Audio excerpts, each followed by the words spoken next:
مرحبا فيكم، كيفكم؟ طولوا عينكم، إن شاء الله تكونون بخير يا رب. أعتذر في الفلق السابق ما طلعت صوتي، بس لعيونكم الحلوة يعني طلعت اليوم. على حسب الفكرة، فاعذروني وتحملوني تحملوني. اللي يحبني راح يتحملني ويتحمل الأفكار اللي في راسي. يعني أكثر من مرة أقول إليكم اعطوني مساحتي، أوكي؟ لا تضغطوا علي حتى بالصوت، فعلى حسب الفكرة، عشان كذا أطلع عليكم أفكار. أوكي؟ اتفقنا أكيد، لأني أحبكم، أنتم تحبوني، وأني متأكدة بوفائكم إلي وبدعمكم وتشجيعكم، اللي كل مرة يخليني أتطور أصلا وأعطيكم كل ما في قلبي من أفكار، من تنسيقات، من كلام المهم اليوم أنا مشترية أشياء أول مرة أشتريها من شي فجيت كذا يعني أدور لي لوكيشن وين وسبحان الله كذا اخترت هذا المكان. ما أدري وش قعدني هنا، لأني أصلا يعني أبغى أنظف، كنت هذه المنطقة يعني كنت بنظف الباب وكذا، فالحمد لله سويت إياكم الروتين التنظيف. والآن أوريكم الأشياء اللي اشتريتها، ويعني تجرأت مدري كيف، لأن هذه اختيارات رجالية بس أنا مدري ليش يعني في أشياء كنت بغيرها يعني، بس زوجي بطيء زين، وأني أصلا لو أروح يا مكان يا يشتتني هو يا أني أشتته، عرفتوا؟ فما نتفق على نقطة، فيصير أطول في الاختيار. فهالمرة كذا مدري وش قعدني. طبعا أنا الآن بعد أصلا ما أقدر أقول لكم إذا أنا أقدر أوصي عليهم، يعني مثلا أوصي بجودتهم ولا ما أوصي. أنا إلى الآن ما استخدمتهم. تخيلوا هم وصلوني من بداية الشهر، يعني من بداية محرم توني أفتحهم الآن. يعني أصلا حتى الكراتين ترى مهترئة، يعني جت إلي كذا مدري كيف معفوسة عفاس. طبعا أنا فتحتهم وكذا يعني شفتهم شوي وصورت فلوق عليهم، بس أبدا ما عجبني، يعني ما كان يعني بالمستوى اصلا اللي ابغاه. ما اتذكر صورتهم صامت ولا مو صامت، طبعا اني يعني قبل يومين تقريبا كذا او 3 ايام صورتهم، بس ابدا يعني طريقة عرضي اليهم وكذا ما عجبتني. فاليوم كذا بفتح اياكم كذا حاجة يعني. هم طبعا عندي اغراض بعد هناك ما جبتهم، بس خلنا نفتح هذول. شوف انا كذا مشترية، لان يعني حقاتنا خلاص احس بدوا ينعدموا، ولا أدري صراحة، لأنني أصلا يعني مغاصلي من إيكيا أو آيكيا زين. ولا أفهمه أنا من آيكيا يعني إن حتى منتجاتهم، يعني مثلا تشتري مثلا خلاط، ولا تشتري مثلا كذا يعني الحق حمام أو شي تكرموا المقاس، يعني يعتمدوهم على مقاسات معينة. فأني تخيلوا يعني لا قست مقاسات ولا شيء، فما أدري. لأني أتذكر أن أني لما رحت أبغى أشتري لمغسلتنا خلاط، قال إلي ما أقدر أعطيكي بس الخلاط لنفسه. كان تخيلوا، أنا بوريكم الآن بعد خلاط المطبخ شاريت لنا، ولا أدري هو حلو ولا لا. تعرفوا هذه العدة اللي زي كذا، هذه لما جيت اخذهم من ايكيا ما قدر يبيعني اصلا الخلاط. يقول لي الخلاط موجود بس الادوات التحتيه ما هي موجوده. يقول لان هم كذا يعتمدوا سياسه كل شيء مع بعض، يعني لو تدوري في السوق ما تحصليهم، يعني ما تحصلي نفس المقاس. فاني الان شوي خايفه من هذا. هذا اوكي ما عليه، بس أنا أقصد اللي بيشتري من آيكيا هو كذا يعني نظامه أو سياسته، مثلا حتى تفصيلة للأشياء. لما تجون تبوا تشتروا أشياء أحيانا يمكن ما تلقوا نفس المقاس. فأني هذا الآن هل هو نفس المقاس ولا يعني، لأن أني أصلا لهم فترة طويلة، هل يسترجعوا ما يسترجعوا لو كان في غلط يعني في الاختيار. فما أدري. هو الآن هذا جودته مرة حليوة، يعني أحسه ثقيل زين. أنا اللي عاجبني إنني أصلا كنت أدور أشياء. طبعا إحنا لأنه وش خلاص الخلاطات حقاتنا أو الصنبور يعني مرة صاروا لي يعني مهما أنظف أخضر، لأن إحنا ماينا مالح، وغير كذا يتعبوني واجد في التصوير، وراي التصوير واجد. فأني مرة أحتاج إلى أشياء مطفية. فأنا اختياري مطفي علشان بعد للتصوير، عرفتوا؟ فهذه أول قطعة، فأني بخليهم كل شيء مكانه، لأن شوفوا يعني عندهم فيهم عدة، فلو أني أخربط الكراتين أروح فيها، يعني لو نجيب عامل بيقول لي وين هو هذا أغراض. فأنا كذا كله خايفة. هذه طبعا الشيء الداخل اللي داخل محطوط كان في كيس يعني. هذا شكل ثاني، أخذت شكل ثاني يعني، هذا أثقل من ذاك، حتى هذا مطفي، شوفوا شكله بعد حلو يعني، مرة عجبني هذا بعد، مرة حلو. وهذا نفس الشيء عدته يعني هنا.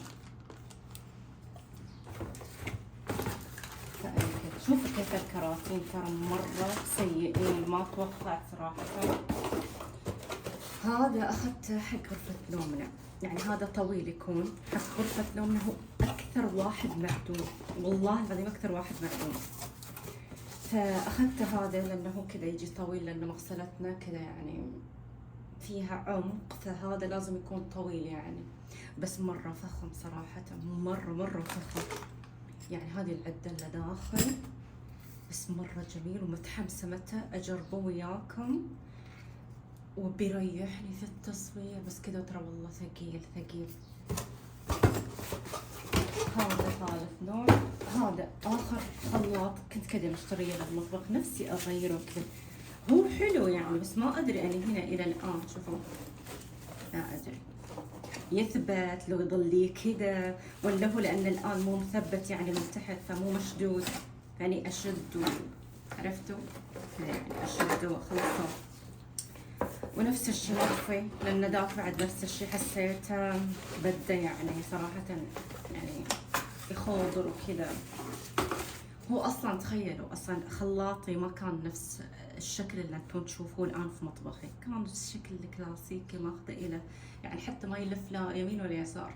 طبعا فاطمة تبع الأناقة وتبع الأشياء اللي مي صالحة للاستخدام وديكور، نفس الصور اللي تشوفها في بنترست تبى تطبقها، وما ينفع احنا لأن بنشتغل، هو مو مطبخ ديكور، ما عندي إلا المطبخ، فابدا الاختيار كان مو وانكسر لي، وكان يا الله عاجبني. وانتم تعرفوا دي الانماط الذهبي اللي يكون كذا كلاسيكي. وطلبت واحد من علي اكسبرس وجابوا الي نمط ثاني كنت ماخذه افخم من اللي كان في مطبخي، جابوا لي هذا تخيلوا. ما قدرت ارجعه زين، واضطريت احطه صراحة يعني، هو مو عاجبني يعني، لا تفكروا عاجبني هذا اللي في المطبخ. لكن الان كذا خاطري اغيره، انبى شيء مطفي يعني، انبى بعد نفس الشيء شيء مطفي. هل يتحمل ما يتحمل؟ هذا ما سنراه في الحلقة القادمة. يعني انا ما اقدر الحين اوصي اليكم اقول لكم هذا عدل مو عدل، حلو مو حلو، بس اني كملمس الان المسهم احس فيهم جودة، عرفتوا؟ واحس الاسواق كلها نفس كذا. فاشتريت كذا اشياء صغيرة، تعرفوا السدادات حقات المغاسل، اخذت اللي تسد المغسلة بعد الجانبية اللي تحت، يعني كانت كذا اختيارات، يعني حسيت نفسي اختيارات سباك والله العظيم. المهم اروح اكمل الغداء، وان شاء الله اشارككم وياه.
لأن هذا النوع من التصوير يحتاج فول اتش دي.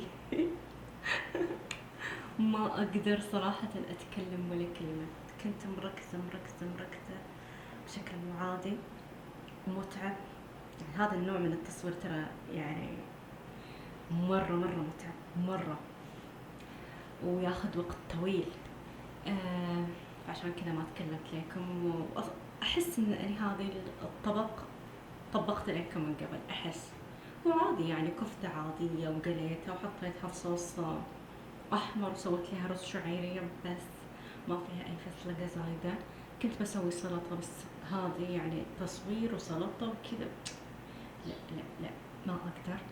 المهم مرة تأخرت اليوم في الغداء، مرة تأخرت اليوم. مش أنا دائما في التصوير أكون مش أنا. فالمهم علينا وعليكم ألف عافية.